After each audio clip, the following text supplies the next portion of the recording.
Howdy, folks, and welcome to your storm chasing forecast show for Monday, August 17th.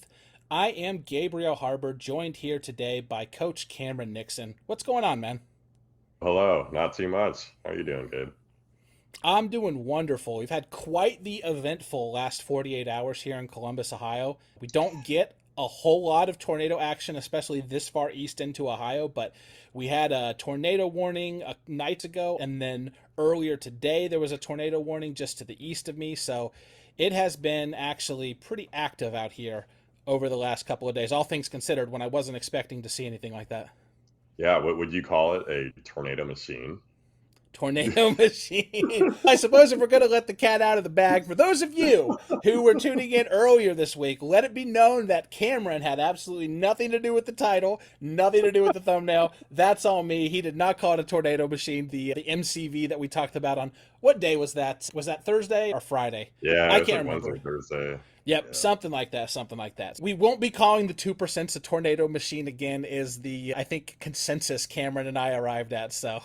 Oh, we'll talk about today. Oh, okay. Oh, wow. The 180 is okay, man. Wow. Hang me out to dry. I'm trying, but all right. Dang. Yeah, let's go ahead and dive into it, Cameron. And if you want to go ahead and give the high level overview of the categorical outlook. Yeah, so definitely maybe a little bit more interesting of a day today than the last few days, especially if you're a supercell aficionado like I am. Moderately sized slight risk here from northern Nebraska into South Dakota, maybe even southwest Minnesota, and even a corner of Iowa here. Sioux Falls Chasers, let's get it. Watertown folks. Looks like a pretty decent event if you like photogenic supercells. Also, a pretty expansive 2% risk over much of that area with some wind and hail potential here too. I'm thinking there might actually be some decent hail potential with these supercells as well.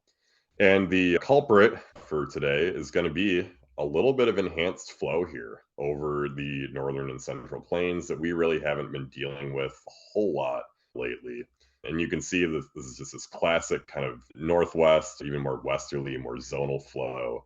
Pretty decent jet streak here over South Dakota here, extending into Nebraska. Almost 40, 45 knots of flow here. So that will definitely be supportive of some supercells and no real sharp kind of features at first glance here. Maybe this one that's a little convectively contaminated. So we're probably going to have to rely on some sharp surface features to get our storms today. And spoiler alert, we do have those. Cameron, I can't wait to see what the spoiler alert holds. And I've got something that is another spoiler alert here for people. I believe as of today, or last night rather, Weatherfront has been officially released on Android. It was in like a Yes, sir. closed beta access. Now it's out there in the wide open spaces for everybody to download. So if you've been waiting for a long time, now's your opportunity. Link in the description. And later today, in fact, I probably should have looked at this before I started on this little rant, but later today at 7 p.m., we actually have in our Discord server and on our YouTube channel a conversation with one half of the ownership team of Weatherfront, John Bangoff, coming on to talk with Phil Johnson from Stormfront Freaks to tell you folks all about the awesome new stuff that is on the Weatherfront app right now and the stuff that they have coming down the pipeline. So you'll definitely want to check that out, 7 p.m. Eastern time this evening. Link will be down in the description if you want to look at it on Discord, or if you just want to watch on YouTube, that's where you already are right now. I can't All wait for right, that. Cameron, That's going to back be to fun. you for the forecast analysis.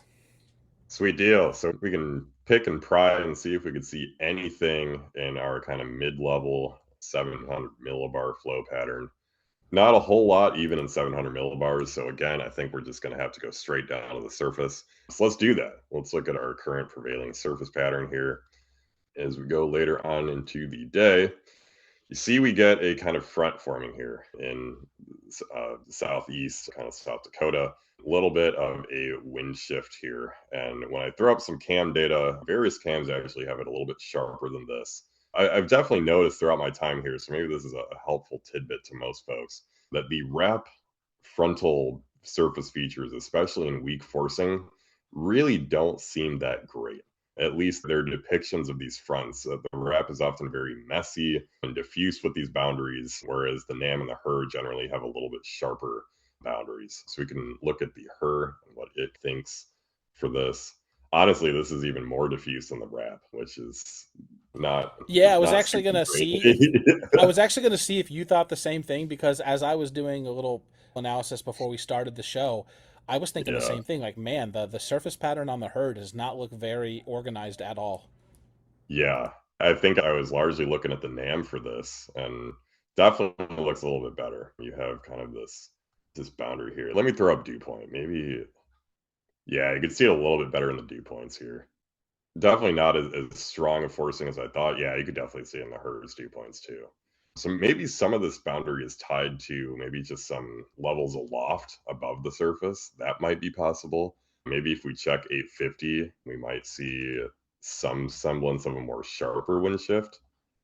Actually, really curious now. Cameron is figuring things out on the fly. Always a great forecast time.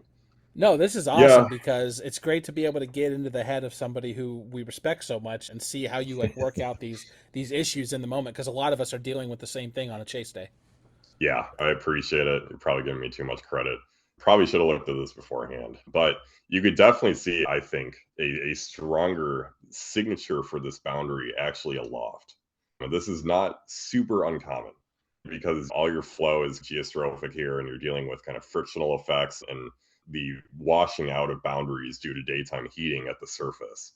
And so what we're seeing here is a little bit more of a obvious signature for weak winds here and then this impinging low level jet here to the south.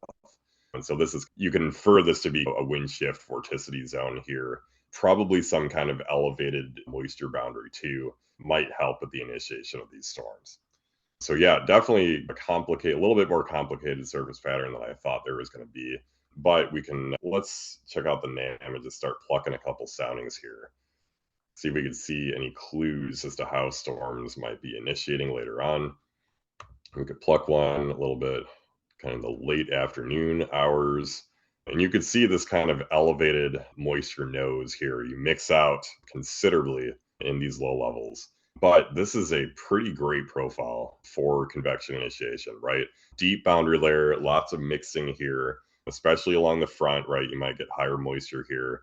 Decent moisture here aloft, too. So we might not actually deal with much entrainment issues and a sizable amount of cape, right? 3,000 is more than enough for hail. Beautiful Hodograph if you like hailstorms and even some structured supercells here with that curvature here. So I'm definitely a little bit bullish kind of on the environment here and the potential for what it could produce, especially for kind of a longer lived supercell that's quite photogenic. You see later on, boundary layer stabilizes, but you're still lots of cape here, fairly dry loft, and gorgeous little hum Hodograph here with some strong upper level shear. So would not be surprised to see kind of that hatched hail added later on in this environment, because this is certainly a classic hail environment. And especially with the potential convective mode that I've seen the NAM have. We'll get into that a little bit later. But let's just take a look at just in general how much cape we have in this area, and quite a bit. Let's see if we could pluck some wrap soundings if they might look a little bit different than the NAM. Wow, Rat really likes its dew points here. Let me see if her is a little bit more kind of representative here. I think we're getting all corners of the potential for this parameter space. I really like this. This is a great looking thermo profile. This is that, like, we have continued to advect more moisture here, so we're not that dry inverted V. Maybe you can even support a tornado or two with this kind of profile. Lots of cape, and again, lots of shear here. So definitely, I think SPC's forecast is pretty spot on, except for maybe the inclusion of that hatched hail. I definitely think there's a small chance of a tornado given a strong enough supercell in this environment. All right, Cameron. So then, if we might label this as a tornado machine, if we started off at the steam engine and we ended at, say, like a SpaceX rocket, where are we on that spectrum of machines? Probably the steam engine, or maybe 5 years into its development. Okay, okay. So we're definitely able to make some progress, a little more than a horse-drawn wagon. I like that. I think Yeah, that's I think so. I think so. And again, I think I'm just a fan of this environment because while tornadoes might not be likely, I think your photogenicness aspect is fairly high with this, as we've We were said. talking about this before we actually record, that one of the things that is missing a lot of times from analysis of different setups is what people can expect to see when they're out there. Some folks might be looking for that more beautiful structure. Some people might be Yeah. looking for that down and dirty, grungy ground scraper, just getting as Some close as people they are into can. that. Yeah, some people are into that Yeah, stuff. And so it's really important not just to consider where the best target is overall, but also where the best target is for you, which is something that I yeah, think you've been doing a great job of helping people to decipher for themselves. exactly. Yeah, so if you're into photogenic storms, look no further. I think we definitely have a sneaky potential for that. So I want to get into a little bit of the nitty gritty as to how I think storms actually could evolve today with this kind of boundary orientation. And one thing that I really like is if you remember how our boundary looked, right? It was southwest to northeast, right? Like this. We have almost perfectly perpendicular shear profiles. So this would definitely assist, in addition to the dry air loft, more discrete supercell activity. I've even seen the potential for zippering storms down this boundary, and I love me a good zipper. I'm not quite sure if our surface pattern is going to be strong enough for that, but I've definitely seen, like, in this kind of setup, maybe you get a storm developing here that kind of rides down that boundary a little bit. And that's kind of a scenario where I might anticipate possible tornado potential, almost definite significant severe hail potential. So really honing in on this area in northeast Nebraska into South Dakota for that kind of evolution. Remember, if you want to support the channel, you like these videos, you want more of them, click the join button below to become a channel member. You're going to get access to lots of perks, bonus early videos. You can ask questions during our live streams, coach Q&A chat on Discord. It's all in there. Read about it. Click join. Cameron, time for Cam vs. Cams. Let's do it. Let's do it. Let's see if cams show. Again, our goal with this is always to out forecast the cams, to try to forecast what's going to happen before we even look at these dang things. Because as these have led us astray countless times, let's look at the HRRR. I think we probably didn't focus enough on the environment behind that front. So I might have to go a little bit more into detail before this video ends. But you could see some storms forming in that really hot, well-mixed air mass behind that boundary. So I can start clicking a couple soundings for this. Probably going to be, yeah, a lot deeper of a boundary layer, a lot more well-mixed. Certainly hail potential with this. Really great hail environment, even a downburst potential with this kind of environment. But I think my favorite kind of target here would be kind of out east. See, the supercell initiates much later on the confluence of all those boundaries here, and kind of strolls into a modifying kind of evening air mass, which, as we saw earlier, was pretty awesome for structure. Once that sin builds in, and again, a little bit of a hump to that Hodograph, I definitely think I would prefer something that initiates on kind of the crux of that boundary. Even some damaging wind potential, some kind of clusters of storms forming again north of that boundary, because we still had a lot of cape and just high dew points up here too. We could look at the NAM. I think the NAM was a little bit more organized with this event. Had a couple supercells actually well outside of this risk here in the upslope regime. That would definitely probably be a fun target. So let me pluck sounding or two ahead of these. Really similar environments, strong cloud layer shear, deep boundary layer here. Kind of like what the HRRR had, to be honest. And then it kind of had this more cold frontal boundary feature. It's like the 0Z actually fails to develop much. I think I was really liking the 18Z. So we can pop that up just for a little bit of hype in here. Yeah, so it developed these supercells along that sagging boundary, even zippering a little bit downward. So we'll have to watch this as a potential kind of evolution here. I definitely don't think this is out of the cards given what we saw, but it's not exactly great to see the NAM kind of struggle to produce convection at all. We could pluck another sounding again. Let's see how realistic this is. I'm not sure. Lots of dry air here, maybe a little bit more dry air than last run, so that might be the reason why the NAM is struggling to form convection. But we still have this really well mixed boundary layer with lots of moisture here on top. So I would not be surprised to see storms form in this environment. That definitely does not seem out of the question. Maybe RRFS, a little bit more enthusiastic. Yeah, didn't have to didn't have to ask that.